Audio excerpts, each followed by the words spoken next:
Assalamualaikum warahmatullahi wabarakatuh. Adik-adik, mari kita lanjutkan kuliah kita.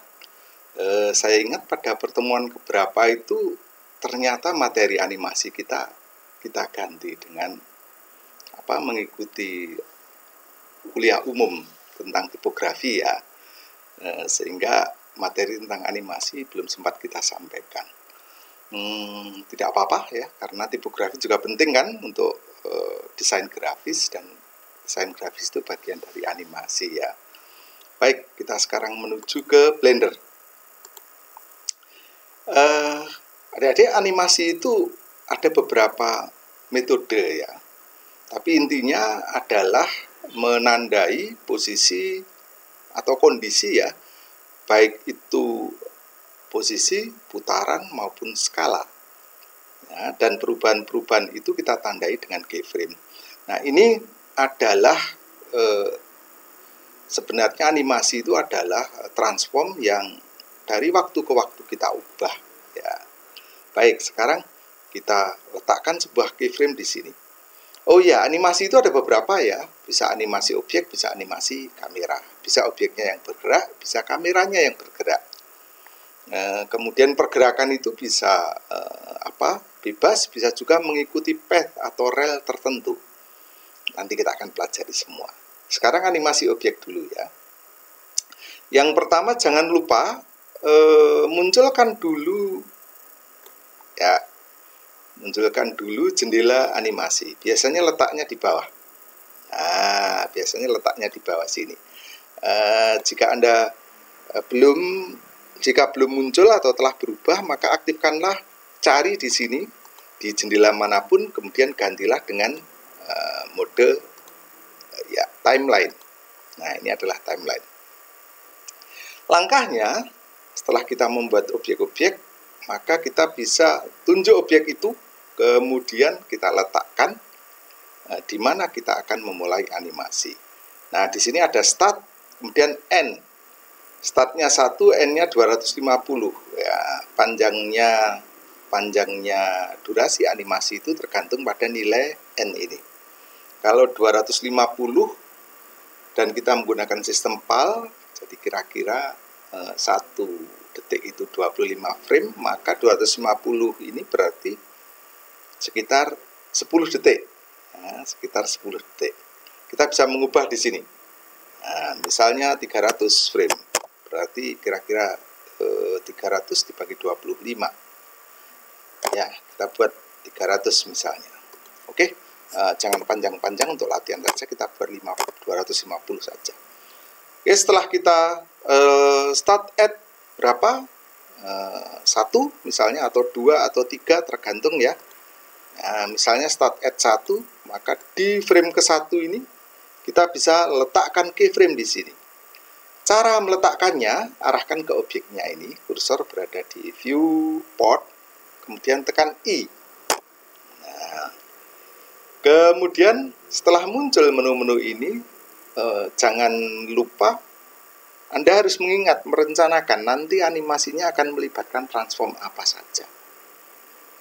Skalakah, lokasi saja, atau rotasi saja, atau keseluruhan. Ya, kalau ingin tidak ragu ya pilih aja semuanya, yaitu location, rotation, and scale. Nah, oke. Kemudian kita ubah ya, kita sudah meletakkan posisi pertama, kemudian kita ubah posisi kedua. Misalnya di posisi 40. Kita akan kita akan ubah posisinya. Kita ubah G ke sumbu Y misalnya ke sini. Kemudian sampai di sini kita juga akan putar misalnya R. Ya, terhadap sumbu apa terserah ya, misalnya begini. Setelah selesai, kemudian jangan lupa kita letakkan atau kita catat posisi ini dengan menekan I. Kemudian pilih location, rotate, and scale. Ya, kita lihat di posisi pertama begini, posisi kedua begini, kita lanjut ke detik atau frame ke 80. Nah, misalnya 80 kita ubah G ke sumbu X misalnya di sini, oke. Kemudian rotasinya kita ubah juga R, terserah ya. Begini misalnya. Kita ubah juga scale-nya. Oke, kita besarkan. Nah, setelah kita atur begini, kita bisa letakkan atau kita catat dengan keyframe. Arahkan ke objek ini, tekan I. Oke, kita lihat perubahannya, ya. Nah, oke. Satu kali kita lanjut lagi, misalnya. Nah, ini satu kali lagi, kemudian kita menuju kembali ke semula ya. Kita letakkan ke sini. Oke, berikutnya kita X. Oke, GY agak ke sini. Ya. Oke, GY ke sini. Kemudian kita kecilkan lagi. S, scale-nya kita kecilkan. Ya. Kalau sudah, kita tandai lagi dengan I. Kemudian kita pilih location, rotation, and scale. Ya, kita habiskan sekalian ya. Nah, kalau kita kembali ke posisi 240 ini, maka dia akan sangat lambat. Ya. Lambat, tetapi kesininya menjadi ke nolnya kalau ingin kita buat loop akan sangat cepat. Nah, terserah ya, kita coba saja ke posisi 250 ke akhir. Oke, akhir kita pindah lagi G, terserah sini misalnya. Ya, rotasinya tidak kita ubah. Kemudian kita posisikan lagi I semuanya. Oke, kita lihat sekarang bagaimana. Kita play dengan klik ini, boleh juga dengan space. Bergerak ke sini, kemudian ke sana sambil berputar, kemudian pelan. Nah, karena antara keyframe ini jauh, maka menjadi pelan ya. Ya, jadi durasi dari setiap keyframe itu tergantung pada sejauh mana kita meletakkan keyframe ini. Ya, menata jarak di antara keyframe ini. Kita bisa lihat nanti kalau keyframe ini kita kita hilangkan seleksinya semua ini. Lupa tadi. Oke, yang ini saja kita ubah begini, maka dari sini ke sini melambat, kemudian dari sini ke sini menjadi cepat. Coba kita play dari awal.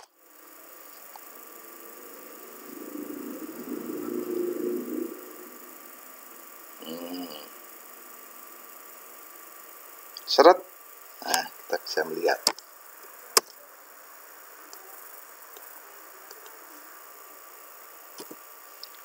Nah, kita bisa melihat bahwa pergerakan objek ini tadi setiap start itu dari pelan, kemudian smooth ya. Kalau Anda menginginkan konstan perubahannya, sebentar ini saya bawa ke sini supaya jaraknya tidak terlalu jauh. Nah, kita bisa mengubah interpolasinya. Ini kita lihat mulainya dari pelan, kemudian ketika akan mencapai keyframe dia akan melambat, kemudian ya, nah dari mulainya dia melambat. Ini adalah defaultnya, sesuai dengan realitasnya. Ketika benda itu bergerak, biasanya gerakan awal itu lembut menuju ke cepat, kemudian menuju akhir itu kalau tanpa benturan dia akan melambat lagi. Itu yang disebut dengan interpolasi. Kita coba ubah interpolasinya. Contohnya di keyframe yang ini, atau boleh juga Anda ubah semua ya. Kalau ubah semua berarti Ctrl A. Anda blok semuanya. Anda blok semuanya begini. Nah, ini kalau ingin mengubah semuanya. Oke, kalau ingin mengubah salah satu ya tunjuk saja salah satu keyframe. Kemudian ingin merubah interpolasi, itu shortcutnya T. Anda tekan T, begitu ya. Nah, ini ada pilihan-pilihan. Ya, konstan, linier, kemudian Bazir, ya. Bazir, kemudian ada sinusoidal. Ya, kira-kira seperti inilah grafiknya. Nah, kita bisa pilih misalnya linier, maka gerakannya dia akan linier nanti, set begitu. Kita lihat dari sini ke sini, pelan, terus gini. Nah, set, ini dari ini pelan lagi menuju keras. Ya. Nah, ini ke ini pelan. Nah, itu tergantung kebutuhannya, ya. Kebutuhan interpolasinya tergantung pola gerakannya. Kita tunjuk ini objek ini misalnya, atau kita ubah semua, akan menjadi seperti apa ya. Kita blok semua. Sorry sampai di sini. Oke, kita tandai di akhir ini supaya mendekat ya dia. Ini tadi ada det begitu. Kita G, kita dekatkan saja ke sini atau ke sini mungkin. Nah, ke situ, kemudian kita tambahkan keyframe di sini I, seluruhnya kita tunjuk. Nah, oke, kita lihat. Oke, dari sini ke sana, ya, ke sana. Nah, gitu ya. Oke, kita tunjuk semuanya ini keyframe-nya, coba kita ubah dengan T, kemudian kita atur menjadi kubik. Ya, interpolasinya kita buat ya linear. Sorry, biar agak beda. Kita pilih kuadrik. Nah, mari kita lihat bagaimana.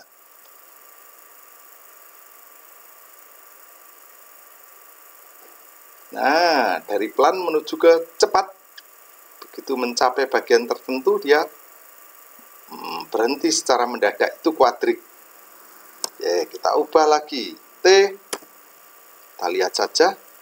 Bounce. Oke, jadinya seperti apa? Nah, ada apa itu? Ada bendalnya ya.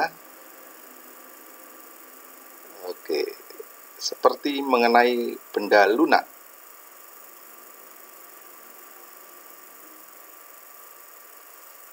Ya, jika memang Anda perlukan seperti itu, boleh ya. Kita ubah T. Kemudian kita pilih saja T. Kemudian dari naik ke turun. Ini Bazir. Oke, kita coba. Nah, ini yang defaultnya ya. Defaultnya. Nah, baik. Sekarang coba kita tambahkan objek baru lagi. Ya, kita tambahkan objek baru lagi, tetapi di sini letaknya. Oke, kita pindahkan objeknya di sini. Kita pilih, oke, di sini. Ya, kembali kita pilih objek yang lain ya. Shift A, kemudian kita pilih misalnya bola dunia. Kita pilih bola dunia. Oke. Ya, UV sphere.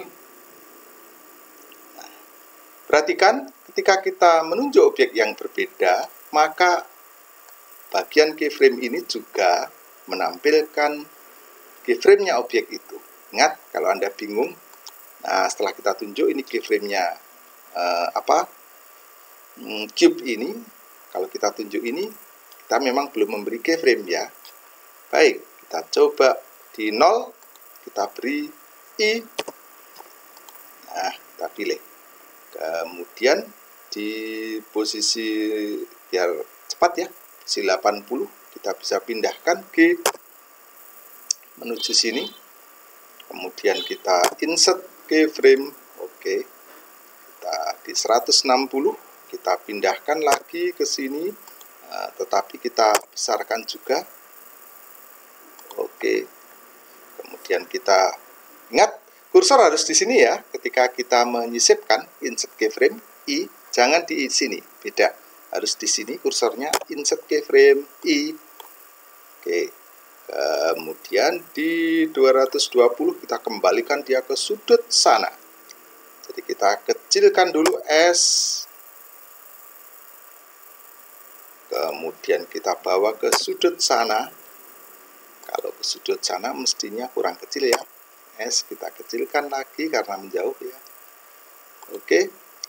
Kemudian kita insert keyframe I semuanya. Nah, kemudian di 250 kita ubah 250, kita ubah scale-nya, kita ubah posisinya G menuju ke sini. Kemudian jangan lupa insert.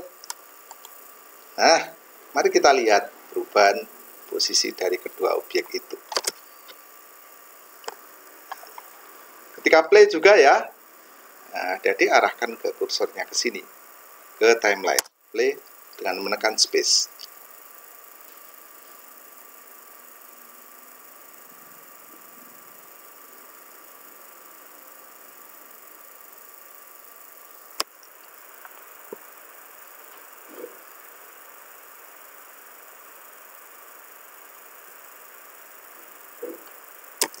Bentar, coba kita lihat di sini dia kemana.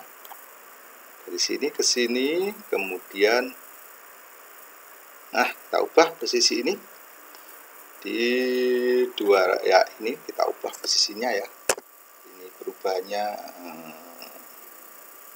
tidak begitu kelihatan. Kita ubah scale-nya, kemudian kita turunkan G, kita GX menuju ke sana ya, biar berbeda ya.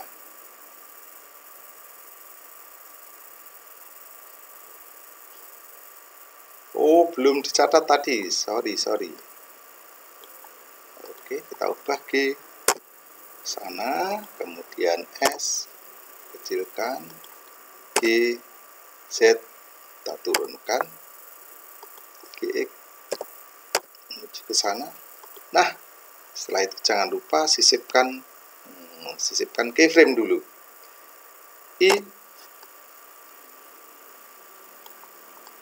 ya, yang keyframe sebelumnya kita hapus. Ya, kita coba lihat bagaimana. Kemudian, nah, menjauh, mendekat, kemudian menjauh lagi.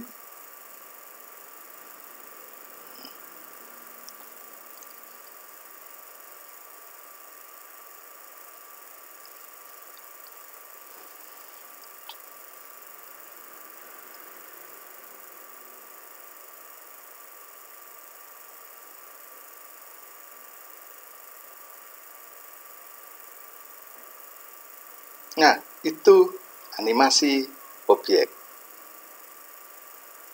Oke. Baik, adik-adik, silahkan Anda menampilkan dulu untuk membuat animasi objek. Berikutnya nanti kita akan belajar membuat animasi kamera sekaligus dengan path atau track lintasan.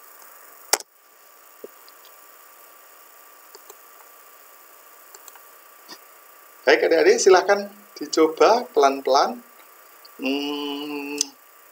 Oh iya, kita belum bisa daring karena hari ini ruangan kita dipakai untuk UTBK ya. Ruangan komputer kita dipakai UTBK, makanya kita belum bisa daring lagi. Mudah-mudahan berikutnya kita bisa. Kita akhiri, assalamualaikum warahmatullahi wabarakatuh.